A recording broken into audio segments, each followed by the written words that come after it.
everyone, it's Maki here. In the world of the Gundam Seed series, various technologies exist.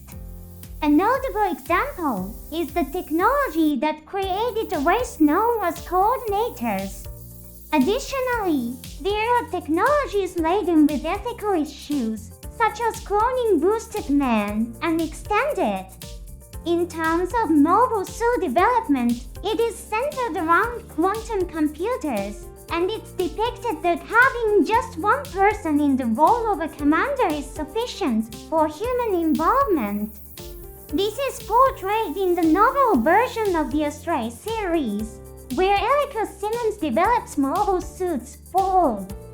Quantum computers are also being researched in the real world, and it's said that if completed, they could evolve technology by several generations. In the world of Seed, it's evident from this aspect that technology has advanced far beyond that of the real world.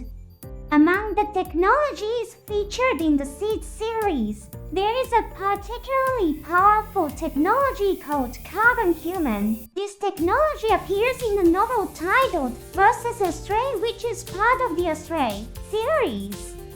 Of course, it's an official work. It's possible that Carbon Humans might appear in some form in a movie, or some derivative technology might be introduced. Let's analyze Carbon Humans this time. Carbon Human is a technology for replicating humans. It may seem similar to cloning. In the story of the Seed series, characters like Roller Creed and Razor Burrow were clone humans. Officially, cloning technology is banned, both in practice and research, but clone humans do appear in the story. A significant difference between Carbon Humans and clone humans is the short manufacturing period. Clone humans require a very long period to grow just like normal humans, and they develop individual personalities during this growth process, so they don't become exact copies.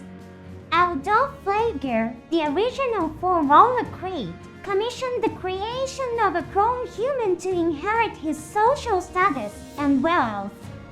However, the completed Creed, due to his unique personality, grew into someone who desired the destruction of the world. Next, the technology used for creating Carbon Humans is different from cloning technology.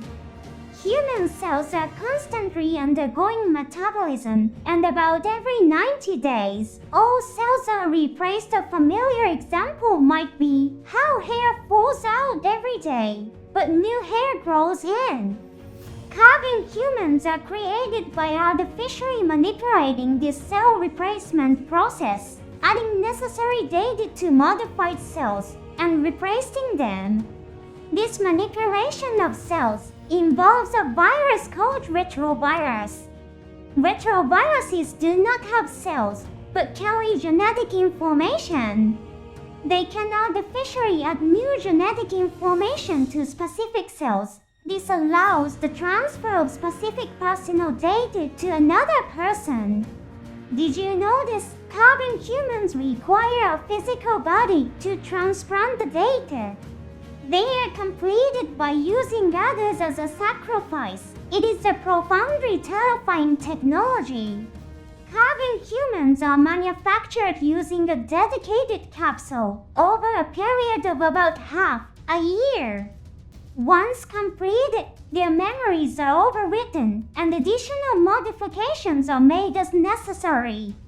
A major advantage of this technology is its ability to complete the process in a much shorter time compared to clone technology, which requires the same growth time as normal humans.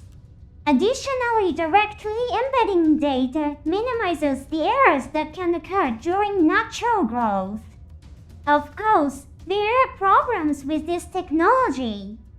Preparing complete data for direct embedding is not practically feasible. Even what might seem like insignificant details to researchers could play a role in human personality formation. For example, consider the procedure of brushing teeth. Even such mundane daily activities are part of the accumulation of data that makes a human. Preparing such mini details perfectly is almost impossible. This issue is also encountered in the story of versus ASTRAY.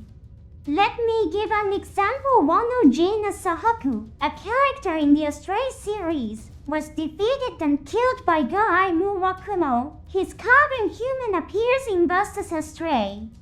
However, this carving human version of Wano Jina Sahaku is fixated only on fighting and defeating Guy.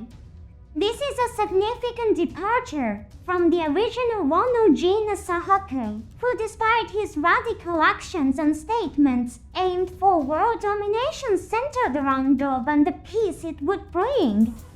The technology of carving humans was developed by an organization known as Librarian.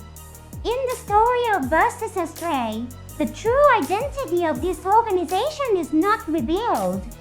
The commander of the carving humans says data and technology exist all over the world.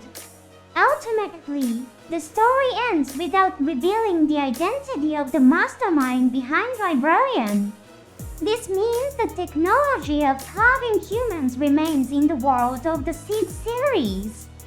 Does the idea of assigning necessary roles to humans ring any bells? Yes. It's the destiny plan. The technology of carving humans is highly compatible with the destiny plan conceived by Gilbert Duano of Pulse. This is under the condition that one turns a blind eye to ethical issues.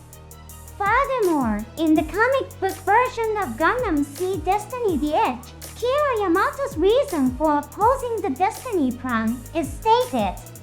Due to human desires, a situation may arise where people are created to fulfill roles that are eventually demanded. The situation Kira Yamato feared had already become a reality through the technology of carving humans. It's easy to imagine Raul Creed laughing as he watches Kira, isn't it? Well, it seems that the Destiny Plan and Gilbert Duano will also appear as important characters in the movie Seed Freedom. Duano is already speaking in the promotional videos. Commonly, we would expect the deceased Duano to appear in flashbacks or as a figure in Kira and others' imaginations. But what if we consider the existence of carving human technology? I felt that the smiling side profile of Wolfie Lam Tao, a character in the movie, somewhat resembles Duano. Carving humans are not just simple copies, they can also be created at different ages. In the story of versus ASTRAY, a carving human replicating a younger version of Guy Murakumo appears. Moreover, it wouldn't be surprising if there were near-perfect data for creating a carving human of Duano, given his expertise as a top-notch scientist specializing in genetics. He is also a very strategic and well-prepared person. It wouldn't be strange if he had always prepared to be resurrected as a carving human in case something happened to him. The image of Chairman Duano sitting in a chair against the backdrop of space resembles the Emperor of the Galactic Empire from Star Wars. The resurrection of Emperor Palpatine through cloning technology was a controversial plot, but it happened. How will Duano be involved in the story of the movie? By the way, have you noticed a particular piece of information? Tomohiro Chiba, who is responsible for the scenario production of the ASTRAY series, also serves as the representative of a certain company. The name of this company is listed in the staff credits of the ASTRAY series. The name of the company that introduced carving human technology from the real world into the world of Gundam Seed is Studio Opie.